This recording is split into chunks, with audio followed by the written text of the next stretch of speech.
Hello, students. Have you ever looked in the mirror and wondered, why do I have my mother's eyes? Or why is my hair like my father's?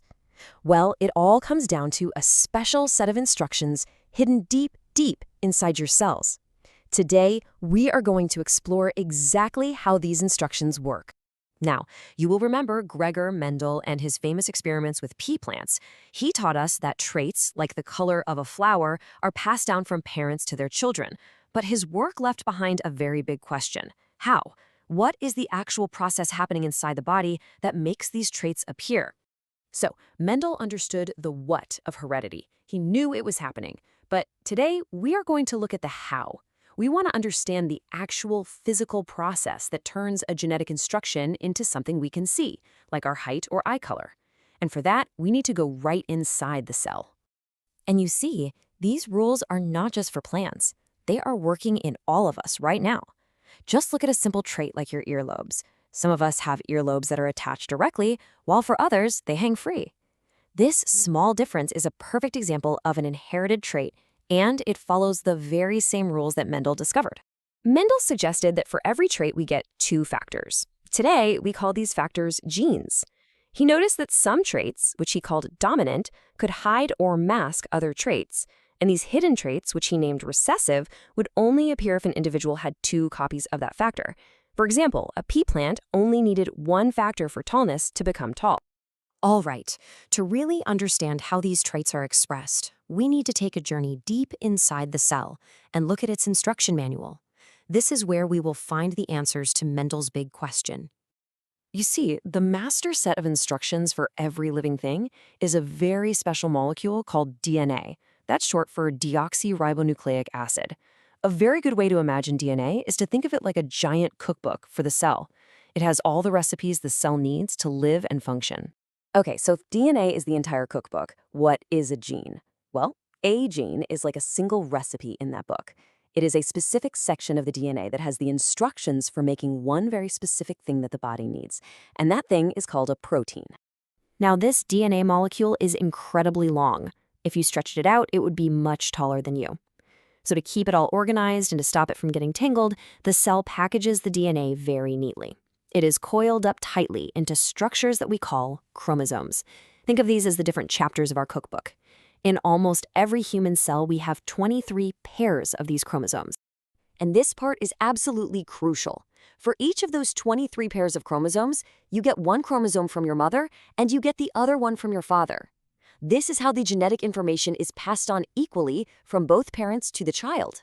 So we have the instructions, we have the recipes, but how does a gene, a recipe written in the language of DNA, actually create a physical trait that we can see, like the height of a plant? Let's connect the dots and see how this happens. Let's follow this process in a plant step by step.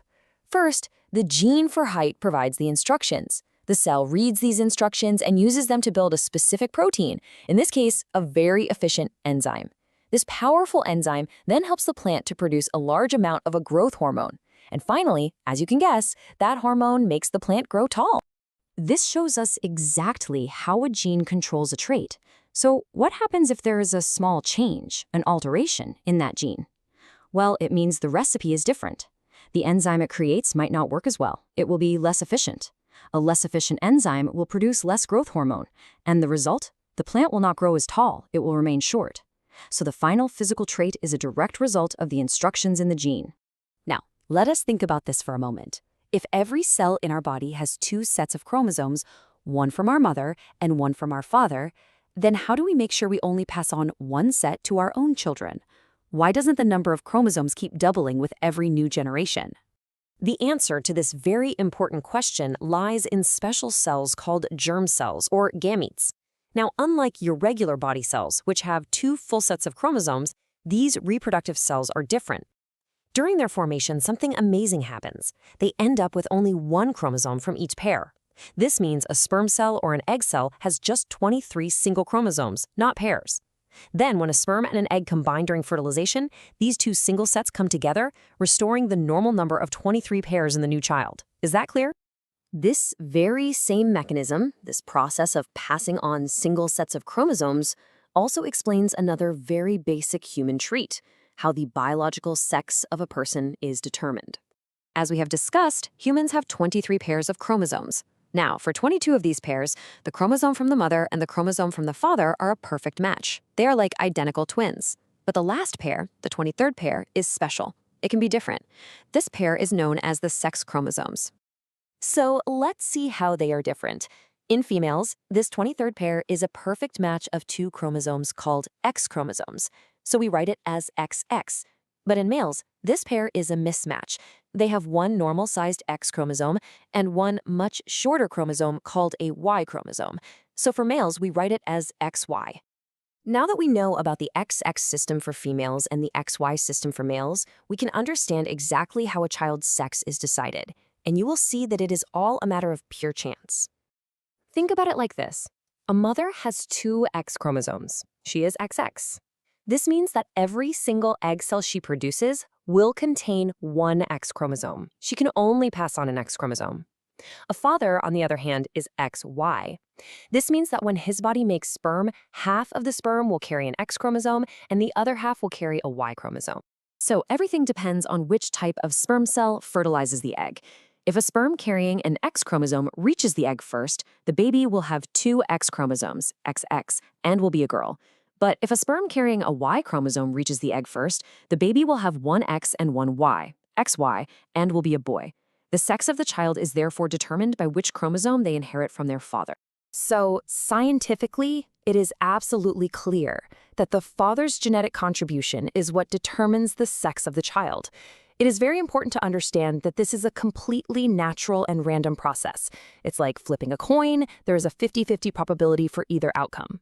Okay, so let's quickly recap the main points from today. First, genes are sections of DNA that are like recipes for making proteins.